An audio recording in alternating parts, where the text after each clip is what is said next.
ఇప్పటికే కవిత పెద్ద ఎత్తున బీఆర్ఎస్ పైన అటాక్ చేస్తూ ఉంది. స్క్రిప్ట్ అంతా కాంగ్రెస్ నుంచి వస్తున్నట్టు విమర్శలు చేస్తూ ఉన్నారు. ప్రస్తుతం క్రిషాంక్ ఉన్నారు, బీఆర్ఎస్ పార్టీకి సంబంధించినటువంటి మాజీ కార్పొరేషన్ చైర్మన్, సీనియర్ నాయకులు. మాట్లాడదాం. ఈ కేసీపీ ఏంది, ఈ కేపీసీ ఏంది, అసలు ఏం జరిగింది? గతంలో రేవంత్ రెడ్డి ఆరోపణలు చేసి సేమ్ అదే ఇప్పుడు మాజీ ఎమ్మెల్సీ ఆరోపణ చేస్తా ఉంటారు. ఏం జరిగింది? అంటే మొన్న అక్కగారు మాట్లాడినప్పుడు ఏదైతే చూసినామో సడన్గా అక్క ఇదేంది మాట్లాడడము, అమరజ్యోతిలో అవినీతి జరిగింది, అంబేద్కర్ గారి విగ్రహంలో అవినీతి జరిగింది, ఎందుకంటే అవి కేసీఆర్ గారి పెట్ ప్రాజెక్ట్స్ కదా. ఓహో, కేసీఆర్ గారి ప్రభుత్వాన్ని ఇంత విమర్శిస్తున్నదా అక్క అని అన్నప్పుడు, అరే ఇదే మాటలు గతంలో ఎవరో మాట్లాడారు కదా అని ఆలోచిస్తే కొంచెం యూట్యూబ్లో వెతికితే ఇదే స్క్రిప్ట్ సేమ్ రేవంత్ రెడ్డి గారు మాట్లాడారు. సేమ్ ఇదే కాంట్రాక్టరు ఆయన అవినీతి చేస్తున్నాడు, ఆయనకి ఇంజనీరింగ్ రాదు, డిజైన్ తెలియదు, ప్రొద్దుటూరోడు కడపవాడు వానికి ఇస్తాడా అని నానా బండబూతులు తిట్టారు కేటీఆర్ గారు సన్నిహితులు, ఇది అదని. ఈ రెండు స్క్రిప్ట్లు స్కేమ్ కదా. అయితే నిజంగానే ఆయన ప్రొద్దుటూరు ఆయనే అయితే, నిజంగానే ఆయన అవినీతి పరుడే అయితే, నిజంగానే కమిషన్ల కోసం అప్పుడే జరిగితే మరి ఎందుకు మరి ఇవాళ అనుముల తిరుపతి రెడ్డి గారికి ఈయననే రేవంత్ రెడ్డి గారు మాట్లాడిన అనిల్ కుమార్ కామిశెట్టి కేపీసీ ప్రాజెక్ట్స్ యజమాని, మరి ఎందుకు ఈ సాన్నిహిత్యం, ఎందుకు ఈ 400 కోట్ల కాంట్రాక్ట్ కేటీపీఎస్లో? ఇవ్వండి చూడండి డేట్స్. ఇది వేసింది 1 సెప్టెంబర్ 2025 వేసిండ్రు. ఇటీవలే మొన్న 2 రోజుల క్రితం దీని అవార్డు జరిగింది. అవార్డు ఎవరికి ఇచ్చిండ్రు? ఇగోండి కేపీసీ ప్రాజెక్ట్స్కి ఇచ్చారు. మరి ఇవాళ రేవంత్ రెడ్డి గారు సమాధానం చెప్పాల్సిన అవసరం ఉన్నది కదా.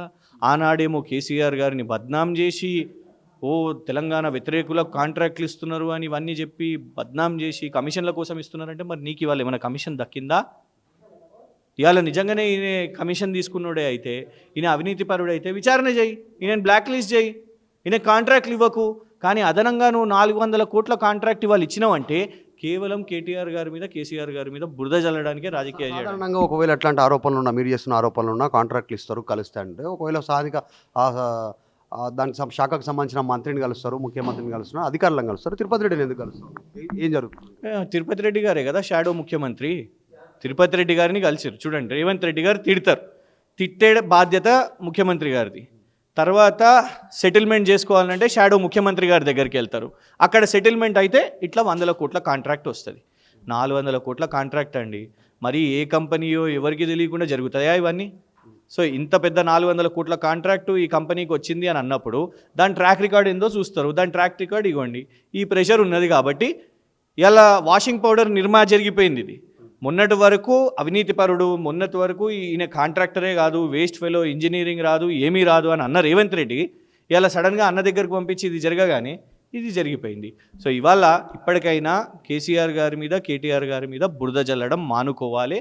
ఎవరైనా, రేవంత్ రెడ్డి గారైనా లేకపోతే వారి స్క్రిప్ట్ చదువుతున్న ఎవరైనా కూడా ఇది బంద్ చేయాల్సిన అవసరం ఉంది. తమ్ముడు తిడతాడు, అన్న సెటిల్మెంట్ చేస్తాడని మీరు అంటున్నారు. ఓకే, ఇప్పుడు కవిత అంశం ఎందుకు, కవిత ఎందుకు బీఆర్ఎస్ని టార్గెట్ చేస్తుంది? సెక్రటరియట్లో కూడా అవినీతి జరిగిందండి, సిరిసిల్ల, సిద్దిపేటల కలెక్టరేట్లో కూడా అవినీతి జరిగిందండి.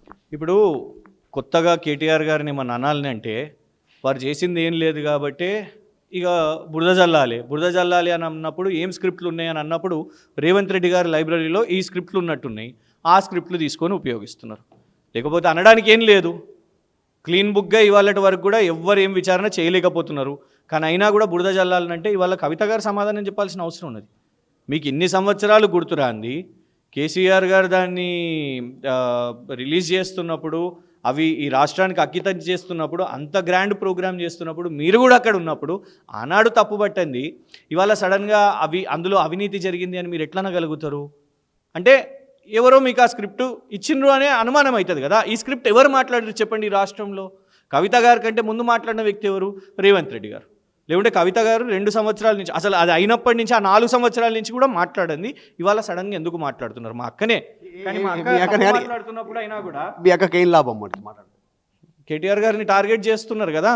She enjoying it. కావాల్సింది కేటీఆర్ గారిని టార్గెట్ చేయాలని ఉన్నట్టుంది. ఇంకెవరిని చెప్పండి మరి టార్గెట్ చేయడం? అంతా అవినీతి అదంతా సడన్గా మాట్లాడడం ఏం అవసరం?